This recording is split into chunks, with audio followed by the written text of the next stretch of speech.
Alors Jean, très simplement, est-ce que tu peux te présenter? Alors, Jean Le Cam, sexe masculin, 65 ans, habitant à La Forêt-Fouesnant, dans le Finistère. Raconte-nous ce qu'est le Vendée Globe. Pour quelqu'un qui ne connaît pas, tu es le meilleur expert que nous avons. Euh, Qu'est-ce que c'est le Vendée Globe? Bah, le Vendée Globe, c'est une course de bateaux à voile qui font à peu près 18 mètres de long, euh, 5 mètres, 5 mètres 50 de large à peu près en moyenne, avec des modes 27 mètres. Et donc ça part, c'est une course en solitaire qui part des Sables d'Olonne et qui revient aux Sables d'Olonne en passant les trois caps, c'est-à-dire on descend plein sud. Ensuite, on fait de l'Est, donc on contourne l'Afrique du Sud, l'Australie, la Nouvelle-Zélande, qu'on laisse sur la gauche. Ensuite, le Cap Horn, donc le sud de l'Amérique du Sud, et on remonte sur les Sables d'Olonne. Donc, durant ce trajet, on passe deux fois l'équateur, forcément.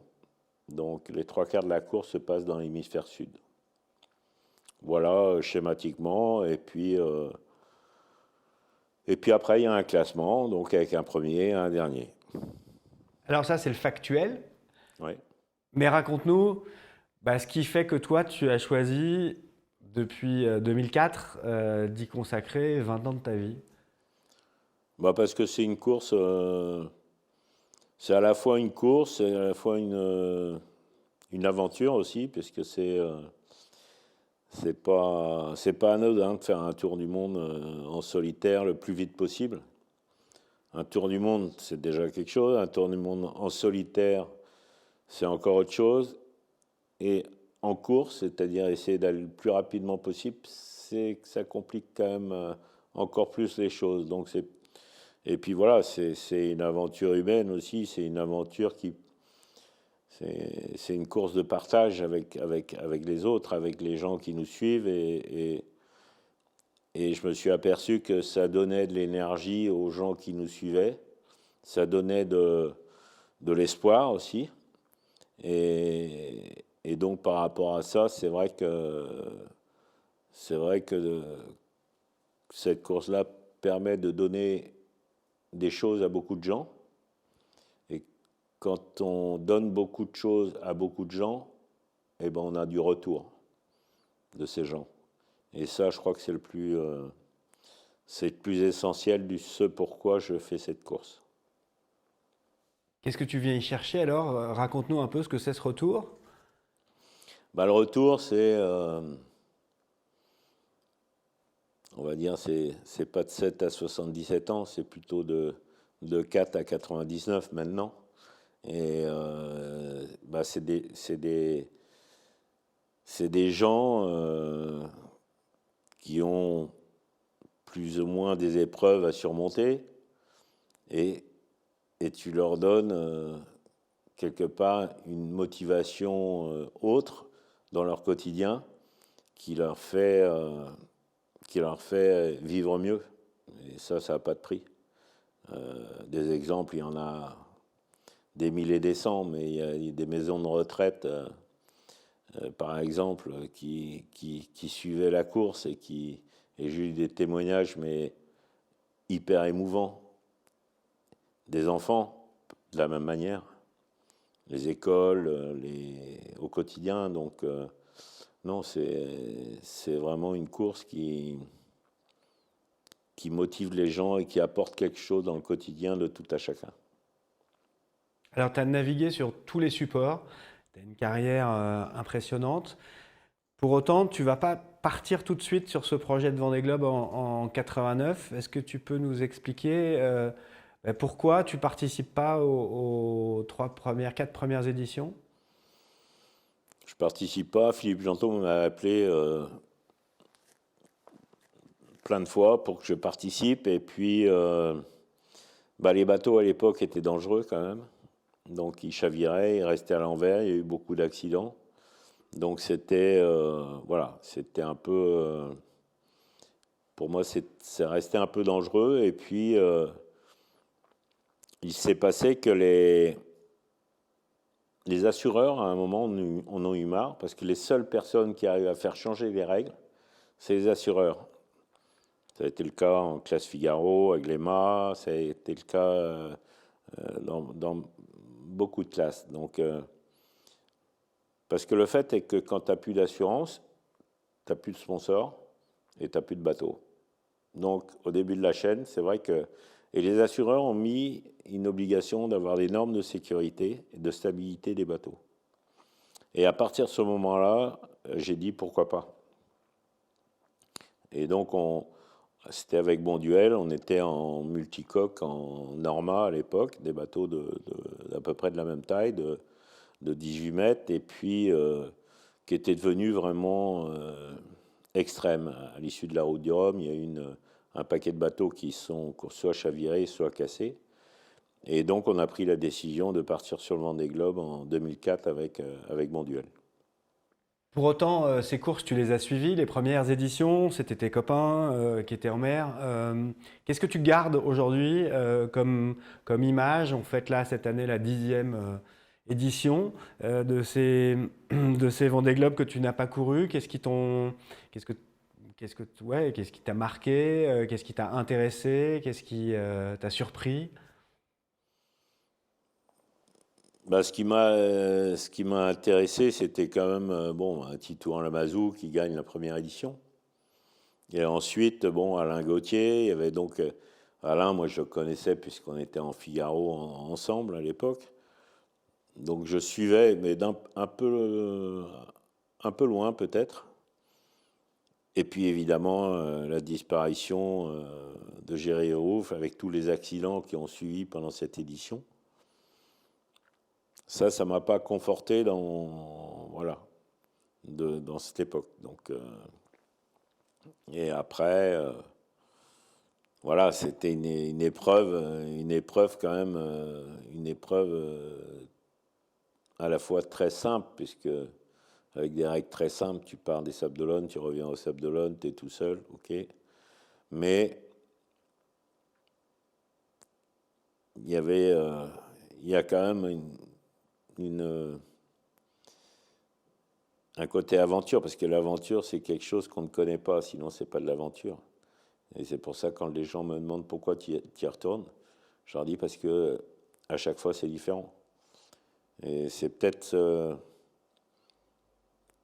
cette aventure et ces choses, ces différences-là qui font que je suis toujours sur le Vendée Globe.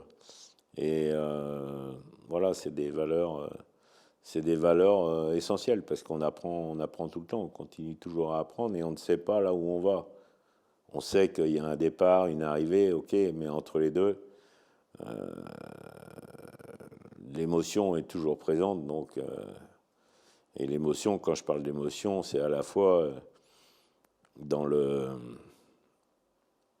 émotions extrêmes qui peuvent être excellentes ou catastrophiques. Donc, mais je pense que l'excellence et le catastrophique font que c'est de l'émotion.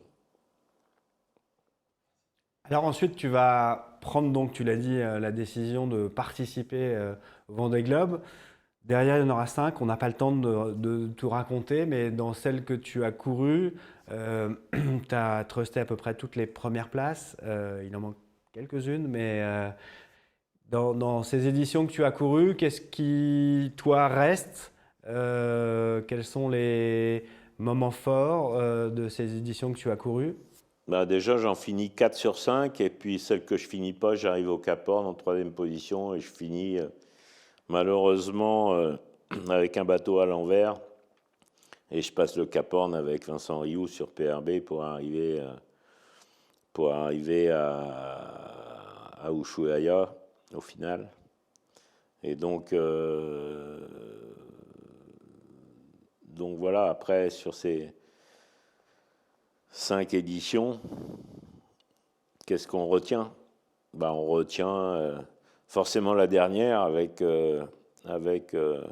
des émotions encore plus extrêmes que les fois précédentes. Quoique le chavirage était quand même était assez particulier, on va dire. Mais la dernière édition était très salée, on va dire. Dans le sens où les émotions étaient au rendez-vous à l'extrême, où Kevin, dans son radeau, je le récupère. Tout au début, je le perds, donc là, c'était la détresse, et puis je le récupère, et là, c'est le bonheur absolu. Et en plus, le bateau, après, cassé pendant 60 jours, et enfin, l'arrivée qui était improbable.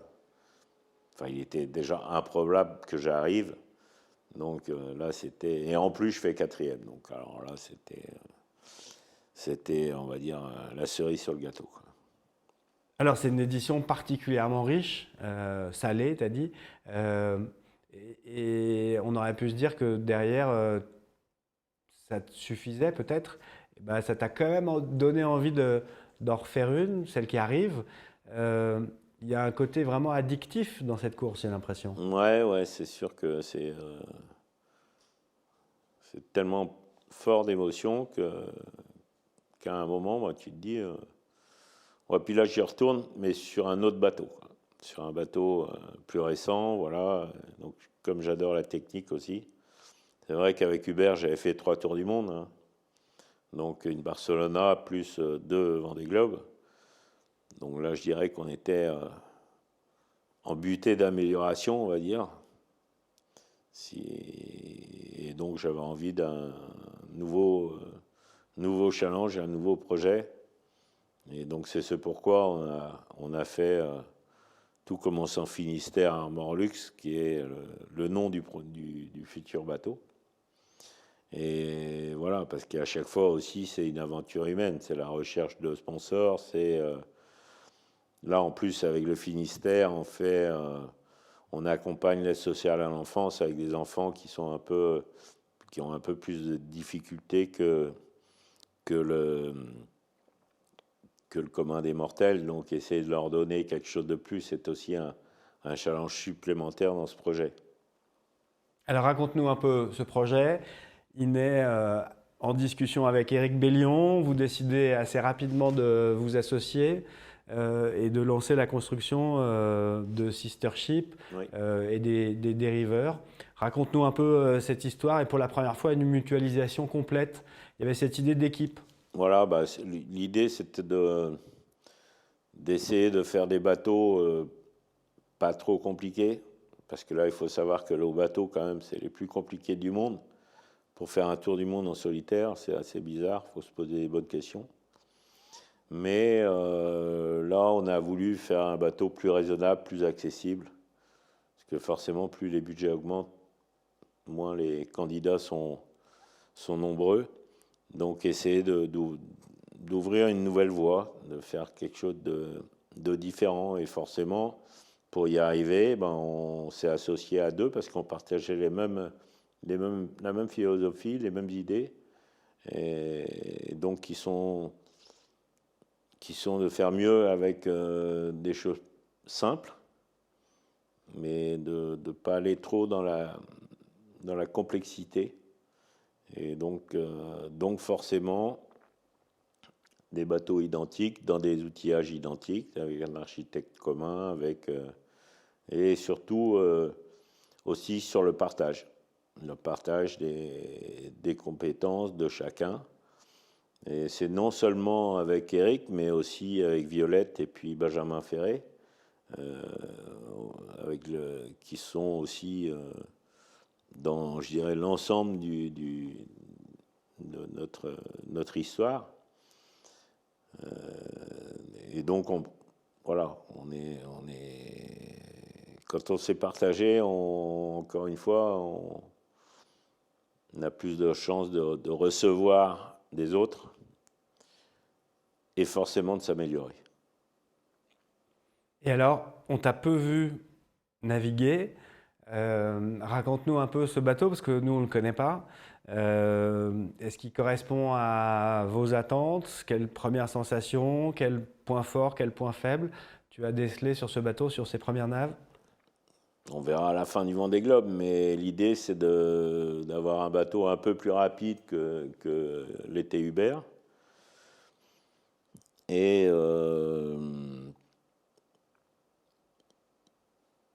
et qui puisse aller à des vitesses, on va dire, pas trop élevées, mais longtemps. Donc, c'est un peu l'idée du projet. Donc, forcément, avec des carènes différentes, des carènes qui sont issues des mini-transats et des 40 pieds aujourd'hui. Donc, on fait leur preuve, on va dire. Donc, ce pas des bateaux qui sont dans un confort absolu, mais au moins, il y a une maîtrise des efforts sur le bateau et peut-être un confort intellectuel un peu plus maîtrisable, on va dire. Et alors, tes premières sensations, tes premières impressions, est-ce que ça correspond à ce que vous aviez dessiné? Ouais, on est dans de ce qu'on avait prévu. C'est sûr qu'aujourd'hui, je ne changerais pas pour rien au monde. Comment vous avez mutualisé les navigations? Parce que c'est ça aussi le projet, c'est d'avoir pu débugger un peu vos plans et vos idées avec le bateau d'Eric avant que le tien Ben, n'arrive. ouais, ce qui est intéressant dans la mutualisation, c'est surtout que pendant que Eric fait un aller à New York et un retour, bah nous, on emmagasine cette expérience-là et ça valide un certain nombre de choses.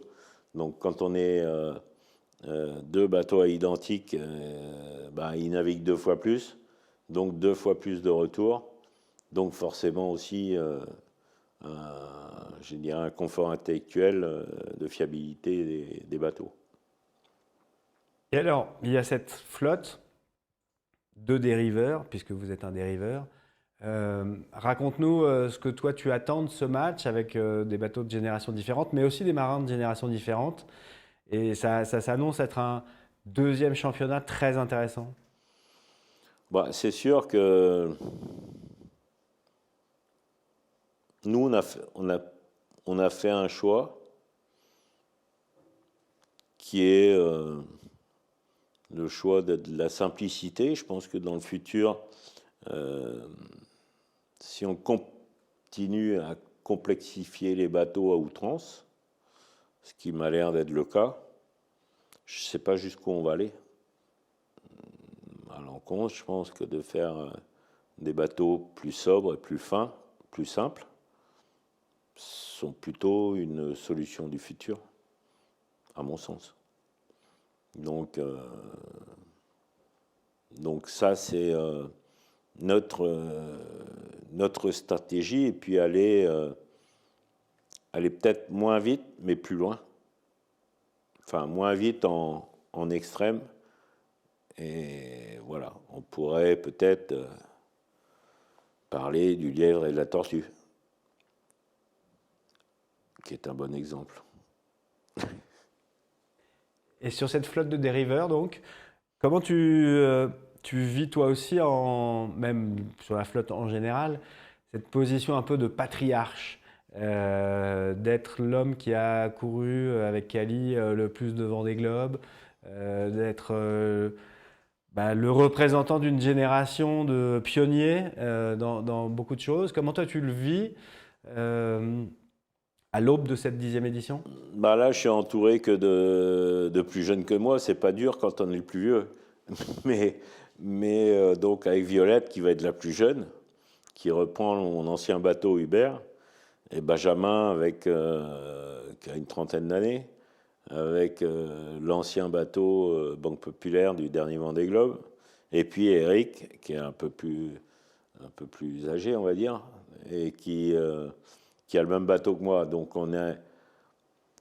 c'est une histoire d'échange entre tous, et ça, c'est hyper agréable, hyper intéressant, et je dirais que c'est de l'échange, c'est du partage, et donc ça nous fait monter l'ensemble plus rapidement. Donc forcément, il y aura de la compétition dans la compétition, parce qu'au Vendée Globe, de toute façon, il y a des petits groupes qui se font. Après, on ne sait pas les matchs qu'il y aura, mais ça va être hyper, hyper riche. Donc voilà, après, moi, c'est sûr que ma position là-dedans, on me pose beaucoup de questions, forcément. Mais moi, j'en pose aussi. Donc, ce qui est un échange qui fait grandir. Et alors, par exemple, des choses que tu as apprises, ou que Violette ou Benjamin. Par exemple, ils ont fait un plus petit Genac, et donc à la fois Benjamin, à la fois Violette. Et puis j'ai réfléchi, puis je me suis dit pourquoi pas. Est-ce que ça a du sens? Et du coup, on a fait la même chose. Donc c'est encore une fois, ils avaient l'air contents des volumes dans certaines conditions, etc. Donc, et là, on ne l'a pas encore essayé, on va l'essayer là dans les prochains jours.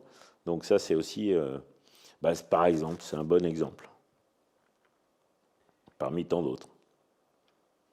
Raconte-moi aussi ta vision de la flotte au sens général. On n'a jamais vu autant de bateaux au départ, on n'a jamais vu de projet aussi abouti, préparé. Les marins ont beaucoup, beaucoup navigué. Comment tu juges cette flotte au départ? Nous, suiveurs, on a l'impression que la course va être passionnante, avec un niveau de compétition sportive, en dehors de l'aspect aventure, euh, palpitant. Ouais, non, mais c'est vrai que, en plus de ça, juste après les Jeux Olympiques et la Coupe de l'Amérique, où il va y avoir un vide, je pense que le timing dans le temps est parfait. Et donc les gens vont avoir un besoin de suivre une autre épreuve. Donc je pense que ça va être très suivi. Je pense que ça va être un succès. Après derrière, on va vers de l'élitisme. Donc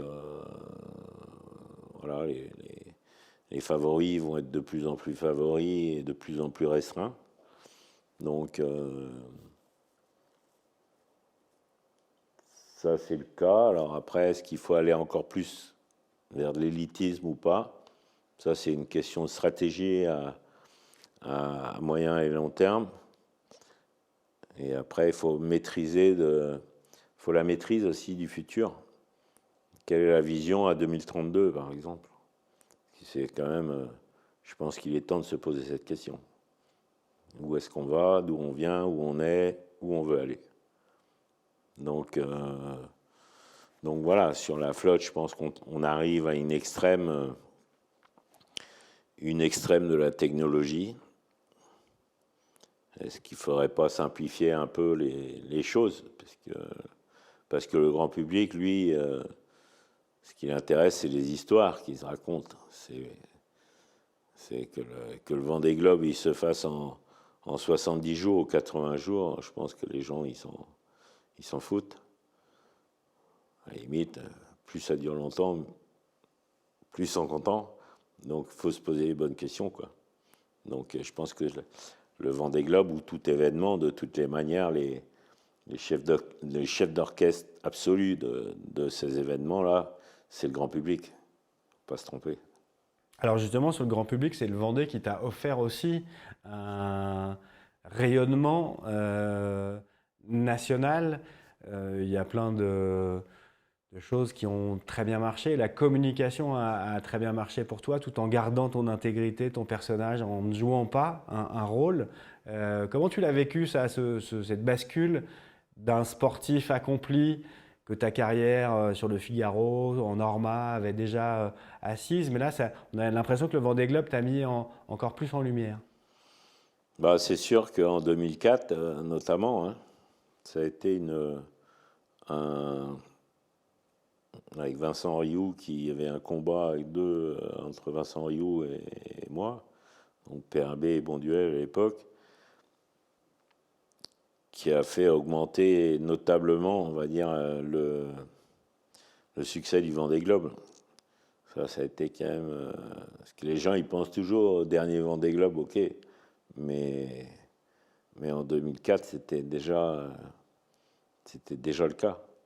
Donc, au fur et à mesure des éditions, alors évidemment, la dernière a été assez exceptionnelle en tant qu'événement majeur au niveau des histoires à raconter, ça c'est sûr. Donc, ça c'est l'évolution, mais c'est vrai que le Vendée Globe est quelque chose qui est attendu par le grand public. Donc il ne faut pas le décevoir. Et toi, personnellement, comment tu l'as vécu d'un coup d'être devenu un personnage public bah, qu'on reconnaît dans la rue, qu'on sollicite comment... Bah, c'est plutôt agréable et sympathique parce que les gens sont toujours très très gentils et de bonne intention. Donc, donc à partir de là, l'échange se passe très bien et les gens sont toujours, les gens ils me disent toujours merci de nous faire rêver. Donc c'est significatif, ça veut dire que tu apportes quelque chose de positif. Et ça c'est quelque chose d'essentiel. Donc c'est plutôt c'est bien. Revenons à la course et à la vie à bord plus précisément. À la lumière de toutes tes expériences, bah, qu'est-ce que tu as prévu toi pour ce prochain Vendée Globe? Tu n'as plus le même âge. Comment tu anticipes la vie dans ces 15 mètres carrés et qu'est-ce que tu as prévu pour ces 3 mois de mer, tant en termes d'alimentation que de récupération, de sommeil? Bon, en alimentation, c'est Anne qui s'en occupe et là on regarde un peu les nouveautés qu'il y a dans tous les produits divers et variés. Donc là on fait des tests de temps en temps.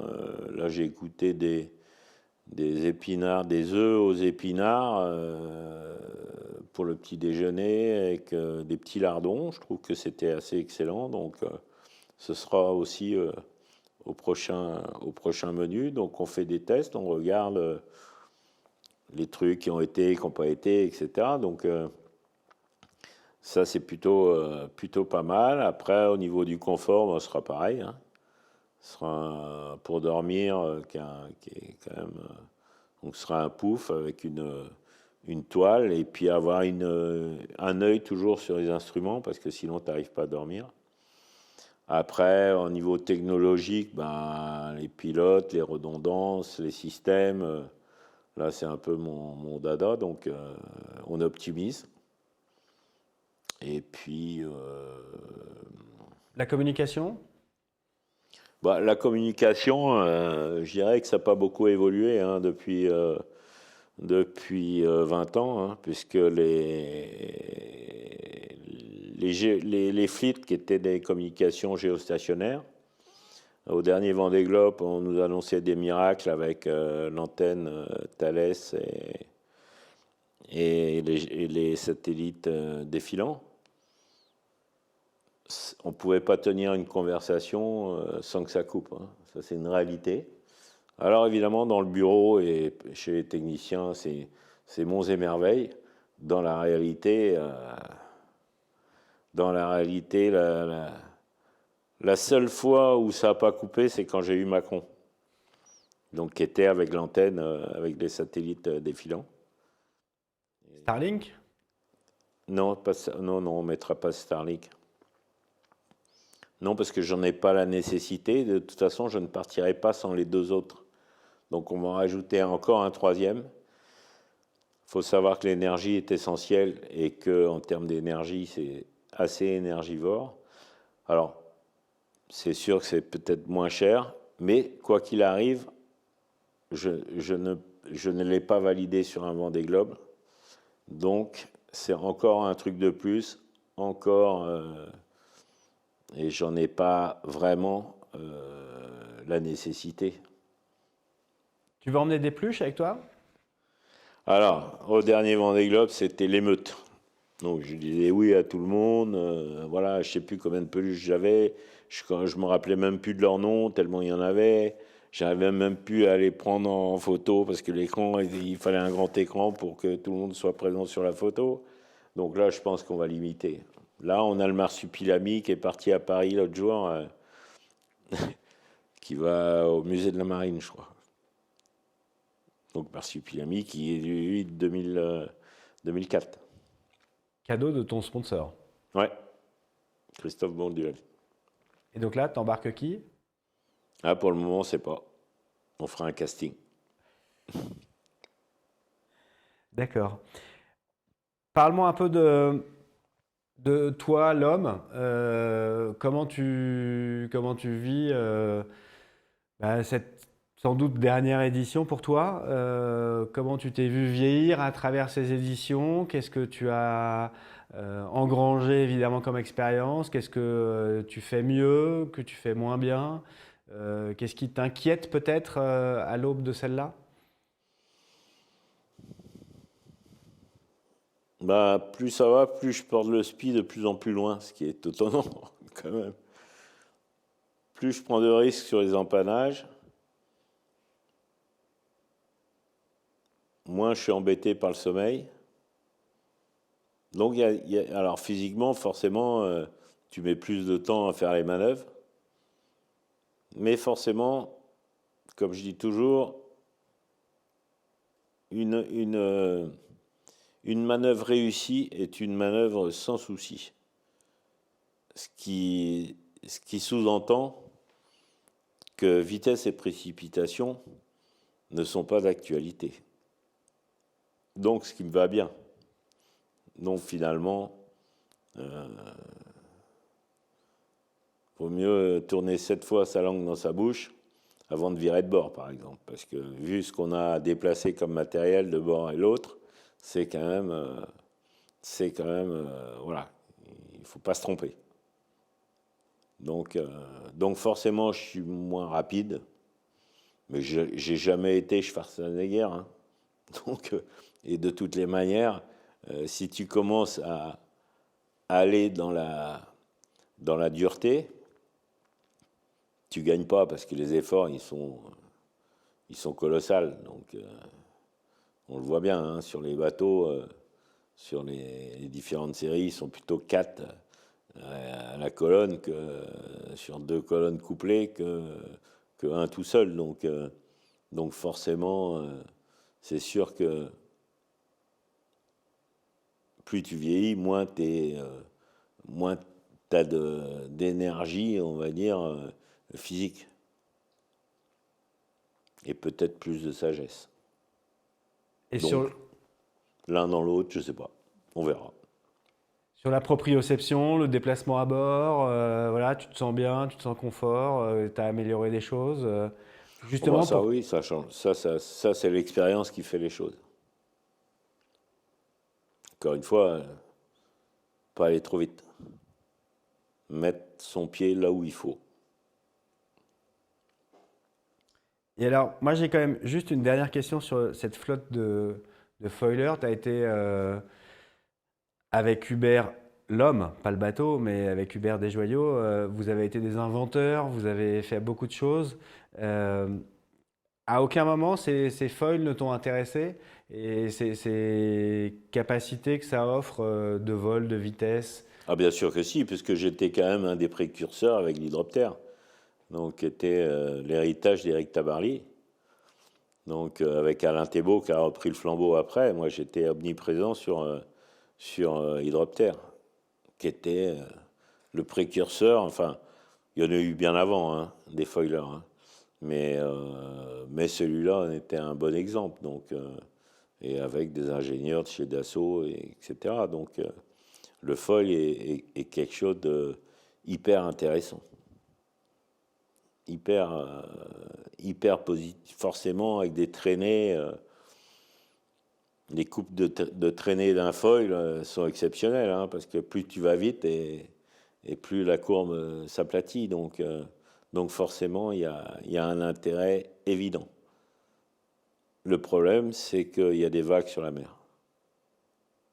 Donc autant dans l'air, qui est un fluide compressible, que l'eau ne l'est pas, comme tout le monde le sait.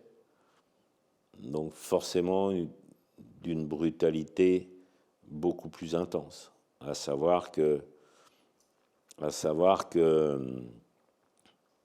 les efforts sont au carré de la vitesse. Donc, et comme disait Jean-Louis Touzet, quand l'homme a inventé la vitesse, il a inventé l'accident. Donc tout ça est une espèce d'alchimie, mais c'est sûr que nous, on n'a pas fait ce choix-là, c'est tout. On n'a pas de... Mais le plan porteur hydrodynamique fait partie de mon expérience et de ma vie. Mais à aucun moment, tu as pris plaisir à naviguer sur des foilers? Je n'ai pas essayé les bateaux à foil en IMOCA. Forcément en multicoque, oui, mais pas en IMOCA. Donc après, je conçois bien que les bateaux, ils vont des vitesses de 30-35 nœuds. Voilà, après, il faut avoir la capacité de maîtriser cette augmentation de vitesse avec deux facteurs, c'est avec la mer, forcément, et la capacité humaine de maîtriser son sujet en fonction des situations. Parce que la partie la plus difficile, c'est que quand tu ne maîtrises pas ton futur proche, la peur s'installe. Et quand la peur s'installe, c'est un désarroi total de l'être humain. Et donc voilà, cette maîtrise de... Parce qu'il faut, c'est quand même, on va dire, dernière édition, c'est 80 jours. Bon, ce qui est pas un record en soi, puisque Armel Lecléache en avait mis 74 jours, 4 ans avant. Donc l'évolution finale, perdre 6 jours, donc quasiment 10% en 4 ans, pour moi, n'est pas une évolution positive. Mais, donc voilà, tout ça, c'est ce qui aussi est passionnant et va être hyper intéressant à suivre, à la fois pour les gens de l'extérieur et à la fois pour moi aussi à l'intérieur. Donc voilà, et encore une fois, c'est parce qu'on ne sait pas que c'est intéressant. Et tu penses que cette édition va être déterminante dans justement ce qu'on pense acceptable ou non, de ce qui est possible ou non, et de savoir si cette révolution des foilers est viable ou non?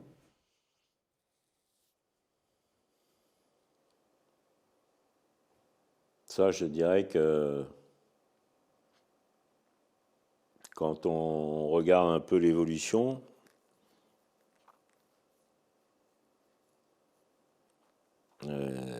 je sais pas trop quoi en penser, puisque quand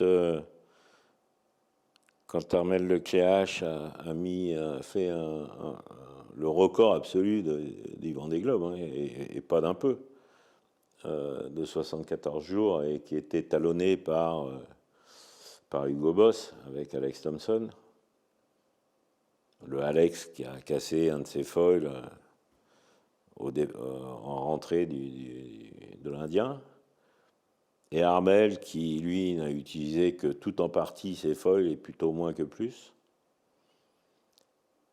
et qui étaient des foils ridicules par rapport à ce qu'on connaît aujourd'hui. Hein.